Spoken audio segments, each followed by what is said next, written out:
SuperTalkStudio.com. You'll see I'm not alone in the studio today. I always love when friends come and join us here, and I consider Bailey Henry a friend. Aww. Even though I feel like this may be the second time we've ever met in person, but you know how the internet goes. You just start following folks, and then you feel like you've known them forever.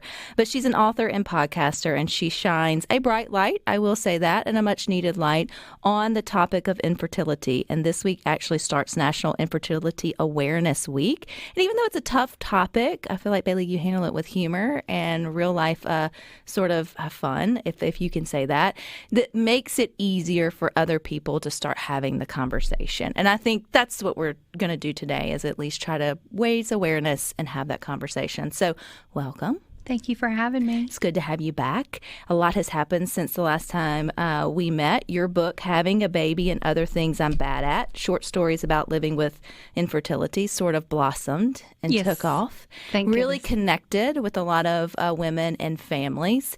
And I told you I was going to start with a hard question, or a weird one. And it's, how do you, Bailey, define the word infertility, which seems so silly, but I feel like there's so much more to it than what most people who have never experienced it would assume. Right. Oh, that is a loaded question. How do I define it? We'll go there, yes. We can start there. First of all, I never wanted to define it. This is such a camp that nobody wants to find themselves in. But for me, my infertility falls under the category of growing our family biologically has been a real pickle.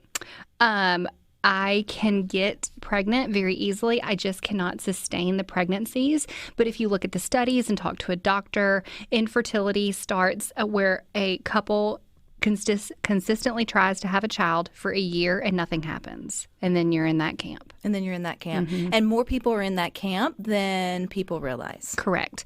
There are some, in my opinion, antiquated statistics. 1 in 4 couples will experience pregnancy loss. 1 in 8 couples struggle to get pregnant. But I just saw yesterday, and I cannot remember the source, I'll get it back to you, but now they're saying it's 1 in 6. So the numbers are, it's more common. People are struggling to get pregnant. People are sharing, too. People are sharing about it. But yeah, it's more common than people want to realize. And even though there is Awareness Week for a reason, to make women and families, because it's a unit to try to grow a family, to make them feel less lonely. It doesn't take away the sting or the pain, even though others are going through it. Right. But yet it can still feel very isolating, even when it's happened to others. It's so lonely. It's such a lonely feeling. And I wrote in my book towards the end, it's like being invited to a party where a lot of other people are going to be there, but you attend alone. That so many other people have received this invitation of infertility or struggling to sustain a pregnancy or having to spend their life savings on IVF rounds. It's just so very frustrating and yes, isolating. So what is the good that comes out of awareness? Hopefully, women feel encouraged to talk about it and share their stories and take away that stigma. If you take away the stigma and the taboo topic, then people feel much more comfortable raising their hand and say, yeah, me too. We struggled too. And then for me, I'm a big researcher at heart. So if there's awareness, hopefully like an entire, National Infertility Awareness Week, put your money where your mouth is. I mean, I want to see scientists and doctors doing more studies on our food, on our hormones, and why there's such a pandemic of infertility right now. It's getting worse and the numbers are growing. So that's where all the awareness can go to. So, Bailey, when it comes to the stigma and why women particularly take it hard or harder, even though it takes 2 to tango, as my mom would tell me a long time ago, it takes 2 to tango. Yes, but for whatever reason, in this particular instance, it feels like the women carry the weight of the feeling of failure or whatever it may be. Why do you feel there is such a stigma attached to this medical sort of phenomena versus maybe others? Right. I can only speak for myself sort of in this aspect, and certainly the region that we're in. The Southern women, man, we really, at your wedding reception, they ask when you're going to have children. And then at your baby shower for your first child, they ask when you're going to have a second, right? It's just this stamp that's kind of put on us to be mothers and wives. And when you can't do that, when you can't perform right to society standards or your family standards, it really, really hurts. And it's supposed to be something that's very simple. It's just, a little biology and a little science, and it's supposed to be that easy. But for so many, it's not. And it's something, to address the elephant in the room, other people get to do it with ease, right? The people who weren't preparing for it or weren't planned for it, they have buckets of children. But the women who have just made this conscious effort to really, really seek out motherhood because they want it with all of their heart, those are the ones that have that stamp on their forehead of infertile or barren, which is, again, an antiquated term, but yeah. But that is one reason too, I think, and I said in the beginning that you talk about it so openly, you shine a light on it, because even someone who hasn't struggled with infertility, my heart hurts for friends and family who have walked that, and trying to learn as a supporting friend or family member how to better help or support or just be that friend that they deserve or need, versus sometimes making the mistakes that we make that people say the dumbest things with good intention, but you're not necessarily helping. So I think that's also, even if you've never walked that road, someone has, and just hearing maybe the ways to better approach or think about, or not say handle, it's not your job to handle the situation, but you can be more empathetic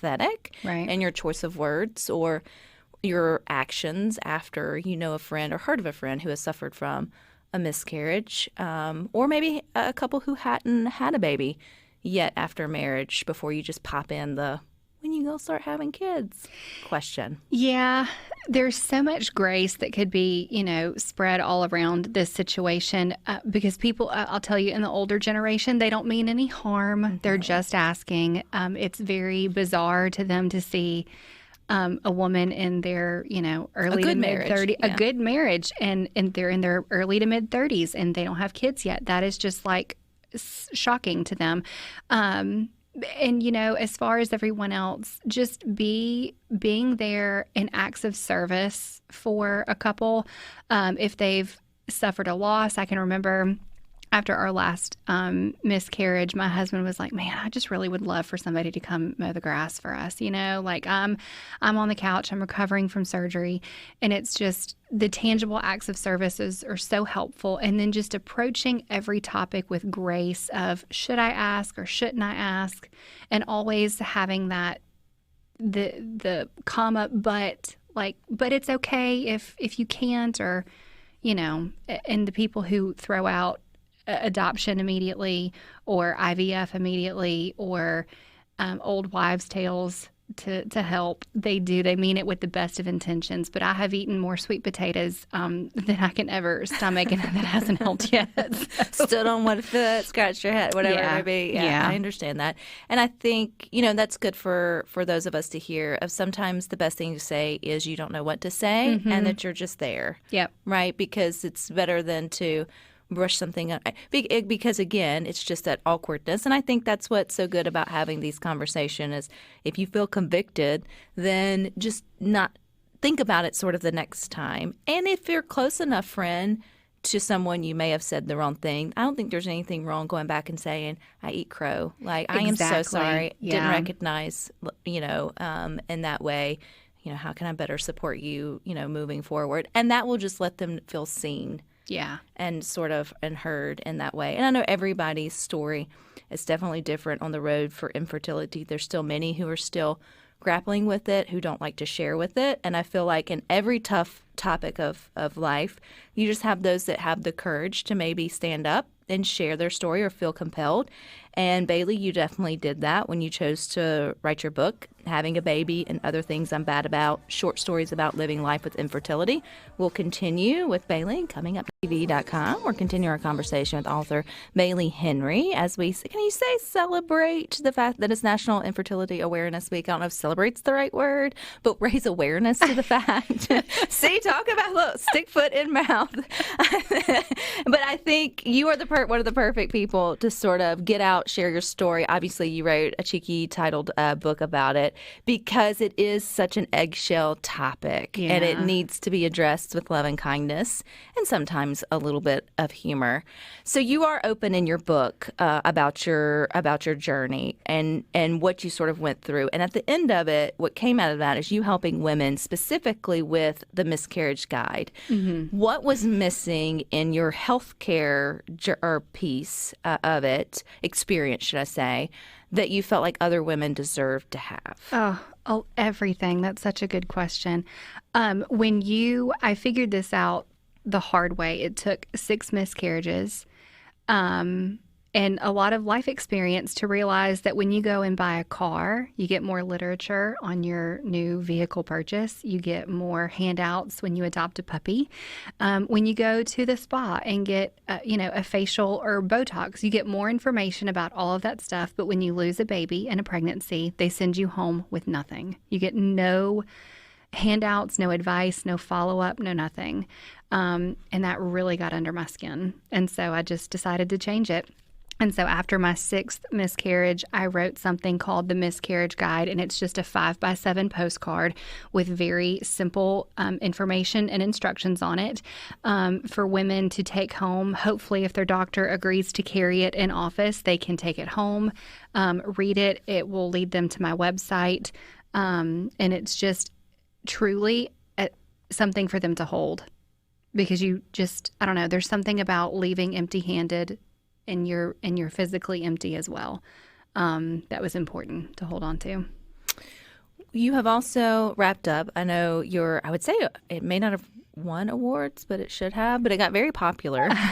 Your podcast. Yes. What was the name of it? The Undelivered. And with your co-host. Yes. And you all really decided to get raw and open, which I know even though you wrapped it up, all of those episodes are still sort of out there. Yes. That's a very vulnerable way to continue the conversation of infertility. What led you to do that? Yes. That was just perfect timing. My co-host and I, Ashley, we met on Instagram as people do nowadays, and we just compared stories. She had a really unfortunate miscarriage experience, and we just immediately hit it off. And after a month of knowing each other, we were like, hey, are we going to do this? We're doing this. We have a podcast now. We're those people. We have a podcast.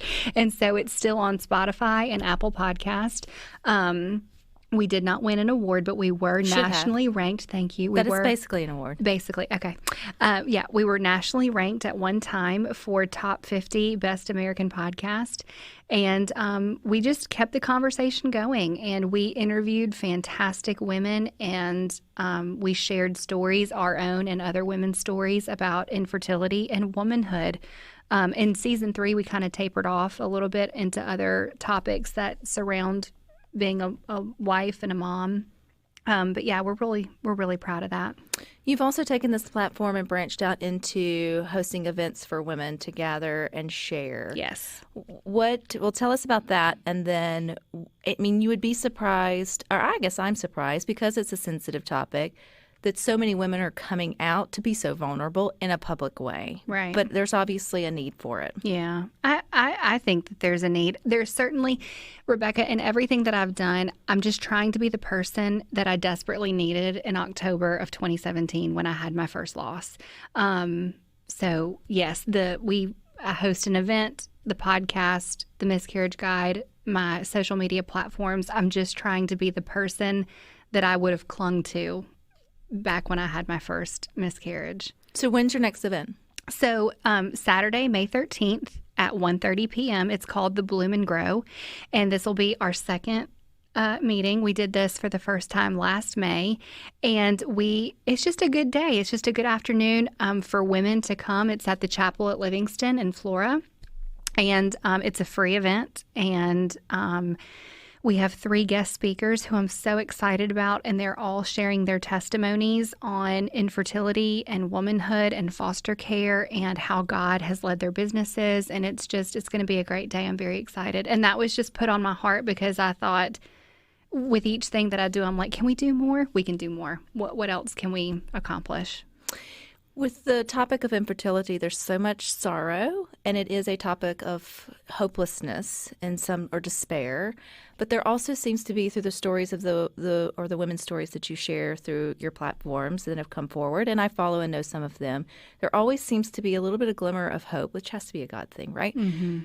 How do you help or encourage women or families to stay in the lane of hope when it can feel, and hope for what? I mean, it's a weighted sort of question, but to stay hopeful and then, Yeah, no, I only made that face because I'm like, oh, do I have hope right now? Like, you ebb and flow, right? And I think for me personally, I cling to the best version of hope that Christ has to offer. After I've been in the pit, let me throw my pity party in the pit for a second. And I think a lot of women are like that, whether it's about infertility or their season of singleness, not finding a husband, whatever. There is hope for the future. There is hope because we have been taught that there is hope in our Savior. But sometimes that hope isn't always in the form of getting what you want, right? I mean, it's just hope that life is still beautiful enough to be lived fully. But definitely, I think there's such freedom in letting women experience their dark times. Let them throw their hissy fits and let them really get out their anger, because this is a topic, certainly infertility. It makes you a person that you don't want to be. You're angry, you're jealous, all these things. She'll get better. She'll get back on her mountain. She'll cling to her hope. Just let her go down for a second. And if you are someone or you have a friend or family member who's going through the anger, the bitter stage, and I know you have the guides on your website or all, but how do you walk that gently as a supporter or a friend or the husband? Oh gosh, we don't have enough time to go we don't have enough time to go into that. Just to be a supporter when someone's like they're not on their mountain yet, they're still in the angry phase. Just, again, that tangible acts of service and knowing the person well enough to say, hey, do you want to talk about it? No, I do not. Great. Do you want to go have margaritas and chips and dip? That's good too. Do you want to go repaint your bedroom? Just being there and saying, I'm here as your supporter and I love you, even if you can have children or not. What do you want to do right now? Do you want to talk about it? We can talk about it. And I think in talking about it, there are so many people who are afraid to ask questions. But the worst thing and the most important thing is the silence. Don't let a certain amount of time go by without checking in on someone or always having it be the elephant in the room. That's just going to make it so much worse. So much worse. And if someone doesn't feel supported by their healthcare provider, whether it's their OB, their whomever, how do you encourage women to seek out other counselors? I was just going to say, find a new one. Don't be afraid to travel. There are so many good doctors all across the state. Don't be afraid to travel to find the one that's the right fit for you. And I think doctors are doing their best. They have a lot of patients. Some are infertile. Some are baby-making machines, and you just have to ask your girlfriends, for their opinions. Who have they seen? Who did they have a good experience with? And just sort of base their recommendations off of what your current needs are. And then just start calling and seeing who would be a good fit. All right, Bailey, your book is Having a Baby and Other Things You're Bad At. What else are you bad at? Math. Basic elementary math. I can't do math much past the second grade level, which is why I'm a writer. And, as it applies to the book, being kind to yourself when you're going through a hard time, asking for help in ways that are pertinent to the situation that you're going to. And if you read in there, apparently I'm really bad at using public restrooms. I'll leave that open for the interpretation unless you want to go buy the book. But yeah, public restrooms and me don't have a great history with each other. That is something, you're leaving something for the imagination. Where can folks find the book, Bailey? It's on Amazon, or you can go to my website and send me an email and I'll mail you one. Mail you one or send one anonymously to a friend. I don't know if that's something that you would want to necessarily just It's kind of like a diet book. You don't just slide that to a friend. But an anonymous gift, maybe. Leave it on the desk, whatever it may be. It's a comedy, I promise, guys. It's not all sad. It's not all sad. Well, you know what? That's a great way to leave on this. Bailey, I appreciate your time, all that you're doing. Everybody can find you online where? Yeah. Website is hellobaileyhenry.com, and I'm on social media at BailesHenry. All righty. Stick with us. We got more for you coming up next.